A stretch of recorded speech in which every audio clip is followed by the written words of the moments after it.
నమస్తే, welcome to Suman TV. నేను మీ విష్ణు. ప్రస్తుతంతో పాటు AMFI registered mutual fund distributor Bonigela Solomon గారు ఉన్నారు. సో వారితో మాట్లాడి మ్యూచువల్ ఫండ్స్కి సంబంధించిన అనేక రకాల విషయాలను వారి ద్వారా తెలుసుకుందాం. నమస్తే సాల్మన్ గారు. నమస్తే అండి విష్ణు గారు. సార్ ఎలా ఉన్నారు? బాగున్నా సార్, దేవుడి దయ వల్ల. సో అయితే మ్యూచువల్ ఫండ్స్ అనేవి ఎప్పటి నుంచో ఉన్నాయి, కానీ స్టాక్ మార్కెట్ గురించి తెలిసినంతగా మ్యూచువల్ ఫండ్స్ గురించి ఇప్పటికీ చాలామందికి తెలియదు. ఎంతగానో చదువుకున్న వాళ్ళకు కూడా మ్యూచువల్ ఫండ్స్ గురించి అవేర్నెస్ లేదంటారు. సో ఒక లేమ్యాన్కి కూడా అర్థమయ్యేలా మ్యూచువల్ ఫండ్స్ గురించి చెప్పాలి అంటే ఏ విధంగా చెప్తారు? నమస్తే అండి విష్ణు గారు. మీ సుమన్ టీవీ యాజమాన్యానికి కృతజ్ఞతలండి. మా లాంటి వాళ్ళకి మంచి ప్లాట్ఫామ్ ఇస్తున్నారు, ప్రజలకు మేలు చేస్తున్నారు, మ్యూచువల్ ఫండ్స్ గురించి అవగాహన కల్పిస్తున్నారు.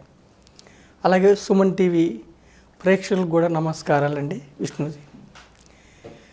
అయితే విష్ణు గారు, మన దేశంలో 134 కోట్ల మంది ఉంటే కేవలం 2% ప్రజలు, అంటే 2 కోట్ల మందే మ్యూచువల్ ఫండ్స్లో 2 కోట్ల పాన్ కార్డులు మ్యూచువల్ ఫండ్స్లో ఇన్వెస్ట్ చేస్తున్నారు.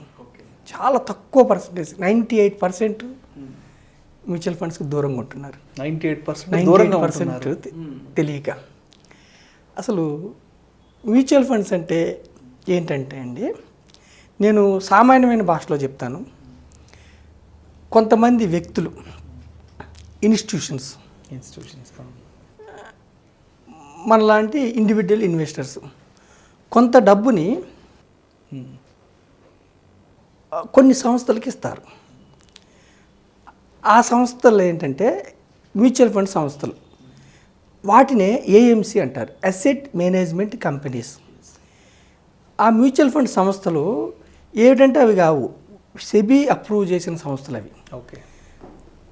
సపోజ్ బ్యాంక్ వేరు, ఇన్సూరెన్స్ కంపెనీ వేరు, మ్యూచువల్ ఫండ్ సంస్థ వేరు. ఇప్పుడు SBI bank, SBI life insurance, SBI mutual fund, అలా HDFC bank, HDFC life insurance, HDFC, అలా మ్యూచువల్ ఫండ్ సంస్థలో మనం డబ్బులు ఇస్తాం.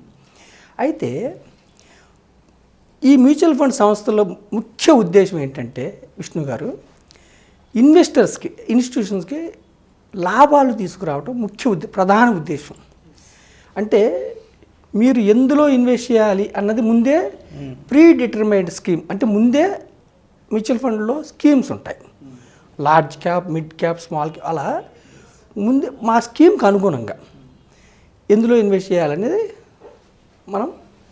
దాన్ని బట్టి మనం డబ్బులు ఇస్తే వాళ్ళు ఇన్వెస్ట్ చేస్తారు. అయితే ఈ మ్యూచువల్ ఫండ్స్లో మనం అసలు ఎందుకు ఇవ్వాలి? ప్రతి వ్యక్తి మనం డబ్బు సంపాదించుకుంటాం విష్ణు గారు. అయితే మనం బ్యాంక్స్లో డబ్బు దాచుకుంటే మనకి savings account, recurring deposit are FD ఉంటాయి. సేవింగ్స్లో మనం 100 రూపాయలు పెడితే సంవత్సరానికి 4% కంటే తక్కువ వస్తాయి. అంటే 100కి 4 రూపాయలు వస్తాయి సంవత్సరం తిరిగిన తర్వాత.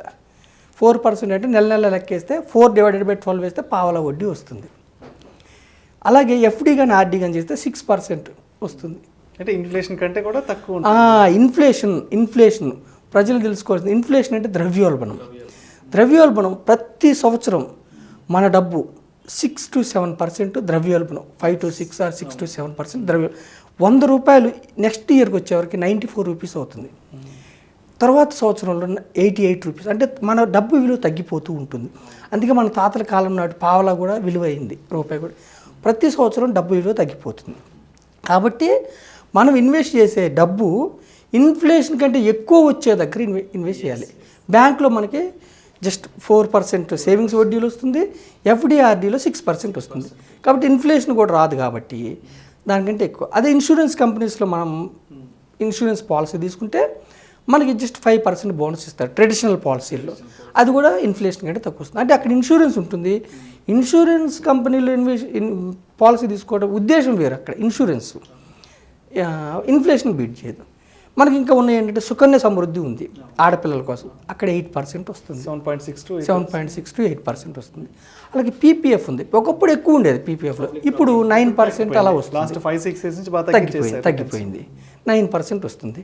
అలాగే గోల్డ్లో పెడితే, సంప్రదాయబద్ధమైన గోల్డ్లో మనం ఇన్వెస్ట్ చేస్తే గత 40 ఏళ్ళ నుంచి కన్నా తీసుకుంటే మనం యావరేజ్గా 9% వస్తుంది గోల్డ్లో. ఒక సంవత్సరం ఎక్కువ వస్తుంది, ఒక సంవత్సరం తక్కువ వస్తుంది, 9%. అయితే అసెట్ క్లాసెస్ అంటే ఒక వ్యక్తి ధనవంతుడు అవ్వాలంటే 3 అసెట్ క్లాసులు ఉన్నాయి, 2 అని చెప్పుకోవచ్చు. ఒకటి రియల్ ఎస్టేటు, రెండోది shares and mutual funds. Shares and mutual ఫండ్స్లో సెన్సెక్స్ 79లో స్టార్ట్ అయింది విష్ణు గారు, 100 పాయింట్ల దగ్గర స్టార్ట్ అయింది. ఈరోజు 6th ఆగస్ట్ 7th ఆగస్ట్ 2021 ఈ రోజుకి అరౌండ్ 54,000 ఉంది సెన్సెక్స్. అంటే 100 రూపాయలు 79లో ఇన్వెస్ట్ చేస్తే ఈ రోజుకి 54,000 అయింది. అంటే 540 టైమ్స్ పెరిగింది.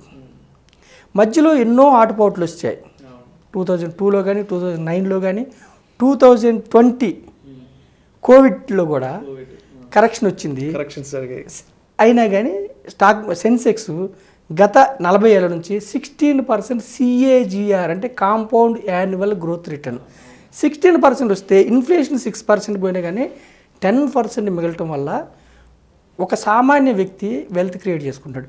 79లో ₹1,00,000 పెట్టిన వ్యక్తి 5,40,00,000 అయింది ఈరోజు సెన్సెక్స్లో.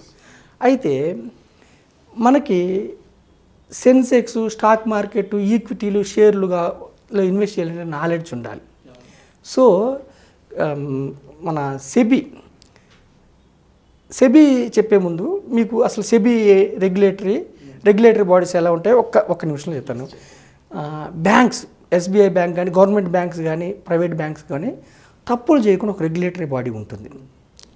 అది RBI, reserve bank of India. అందుకే మనం గవర్నమెంట్ బ్యాంక్లో దాచుకున్నా, ప్రైవేట్ బ్యాంక్లో దాచుకున్నా కానీ మనం నిశ్చింతగా ఉంటాం. కాదు ఇన్సూరెన్స్ మాత్రం 5 lakhs కానీ రిజర్వ్ బ్యాంక్ ఆఫ్ ఇండియా చూసుకుంటుంది.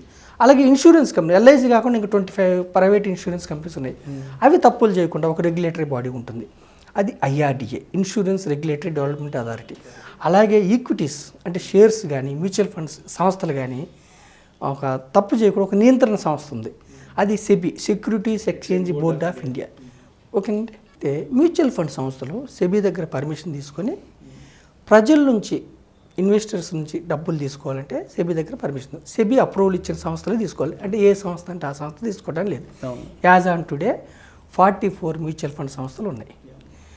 మ్యూచువల్ ఫండ్స్లో క్యాష్ ట్రాన్సాక్షన్స్ ఉండవు.